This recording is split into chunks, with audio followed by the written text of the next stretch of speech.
धरती पर हमारा माई मालिक ही है, और मैं जिसको मानता हूँ और जो मुझे मानते हैं वही हमारे मालिक हैं, और वही हमारे मालिक हो भी सकते हैं। बाकी बैक होने का काम न मैं जीवन में कभी किया हूँ और ना ही कर पाऊंगा। अब लौट कर नहीं जाएंगे। मनोज तिवारी को रिप्लाई में यही उनका कहना यही है कि हम जो माँ से वादा कर दिए हैं और काराकाट की जनता से वादा कर दिए हैं, तो हम आप पीछे नहीं हटेंगे, हम आगे बढ़ते रहेंगे। और काराकाट से बनाना चाहता था, मगर वो अभी फिलहाल बीजेपी में जाकर शामिल हो गया। पहले यूट्यूबर था तो निर्दलीय था, मना खुद का सरकार बनाना चाहता था। अब बीजेपी से क्या डर है भाई, बीजेपी से क्या बड़ा पार्टी है, इसीलिए ना इस समय के अनुसार सबसे बड़ा पार्टी बीजेपी है। आप लोग राम दोस्तों, मेरे यूट्यूब चैनल ब्लॉग समेत पांडे में आप सभी को स्वागत है, अभिनंदन है। दोस्तों, इस 2 दिन 3 दिन हो चुका, बहुत ही वायरल न्यूज चल रहा है कि मनोज तिवारी जो बात की आखिर सत्य है या गलत है। 100% ये बात सही है गलत है कि मनोज तिवारी पवन सिंह को इतना ट्रोल क्यों कर रहे हैं, या पवन सिंह को इतना ट्रोल क्यों किया जा रहा है। आखिर ये दिमाग क्यों लगा रही है कि निर्दलीय से जो भी खड़ा हो रहे हैं, बक्सर से हो या काराकाट से हो, कहीं अन्य जगह से हो, मगर बीजेपी के दिमाग में क्या चल रहा है कि ये लोग जीते ही नहीं। अलग अलग केस में फंसाया जा रहा है लोगों को। लोग इतना उच्छलित हैं, इतना आगे बढ़ रहे हैं, इतना आईपीएस होकर उसको फंसाया जा रहा है। कोई कलाकार है उसको फंसाया जा रहा है तो उसको कुछ ना कुछ केस में उलझा कर उसको सीट कैंसिल करवाया जा रहा है, हरवाया जा रहा है। मगर ऐसा पावर है उसमें जो अपने ही बल पे इतना दिखा दिया कि मनोज तिवारी खुद बोल दिए कि वो राष्ट्रवादी व्यक्ति हैं, उनसे हम बातचीत करेंगे कि आप अपना मन बदलिए। और खुद मनोज तिवारी बोल रहे हैं कि अब मन बदलिए, हमारे पार्टी में आ जाइए। मगर पार्टी में आ जाइए तो ये तो पवन सिंह के तो बात है ना, लेकिन पवन सिंह नहीं आना चाहते हैं। वो बोलते हैं कि हाँ हम राष्ट्रवादी व्यक्ति हैं, राष्ट्रवादी व्यक्ति हैं हम, मगर हम जो एक बार ठान लेते हैं उसको दोबारा मुड़ कर नहीं जाते हैं। मतलब हम आगे सोचते हैं, पीछे का नहीं सोचते हैं।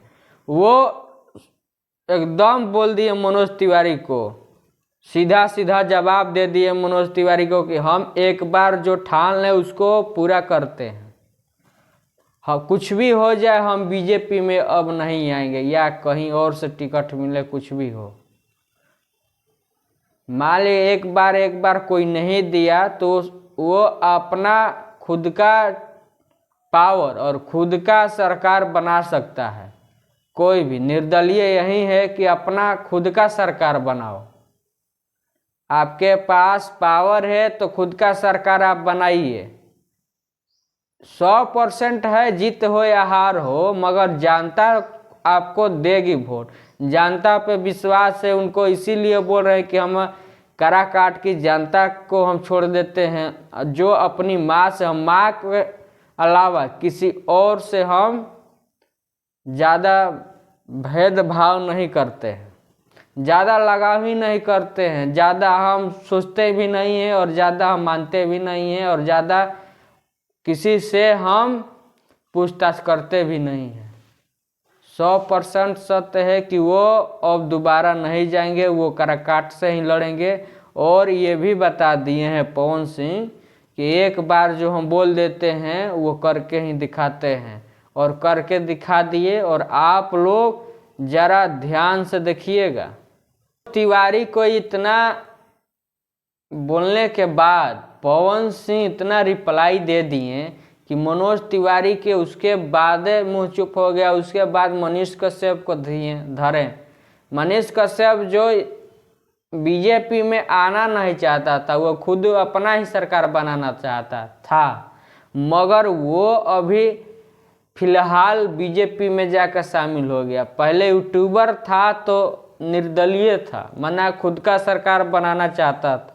अब बीजेपी से क्या डर है भाई, बीजेपी से क्या बड़ा पार्टी है, इसीलिए ना इस समय के अनुसार सबसे बड़ा पार्टी बीजेपी है। आप लोग जानते ही होंगे कि बीजेपी पार्टी के टक्कर में कोई नहीं है, उसके अलावा कोई सोचता ही नहीं है कि किसी का राज्य में कौन सरकार बने या ना बने। तो बीजेपी में शामिल हो गए, मगर पवन सिंह की बात है तो वो अपना खुद का सरकार बनाना चाहते हैं। वो फिर मुड़ के नहीं आगे सोचते हैं, पीछे नहीं देखते हैं कि बीजेपी क्या सोच रही है हमारे बारे में और क्या चाहती है। तो वो अब लौट कर नहीं जाएंगे। मनोज तिवारी को रिप्लाई में यही उनका कहना यही है कि हम जो माँ से वादा कर दिए हैं और काराकाट की जनता से वादा कर दिए हैं, तो हम आप पीछे नहीं हटेंगे, हम आगे बढ़ते रहेंगे और काराकाट से ही लड़ेंगे। ये बात 100% है।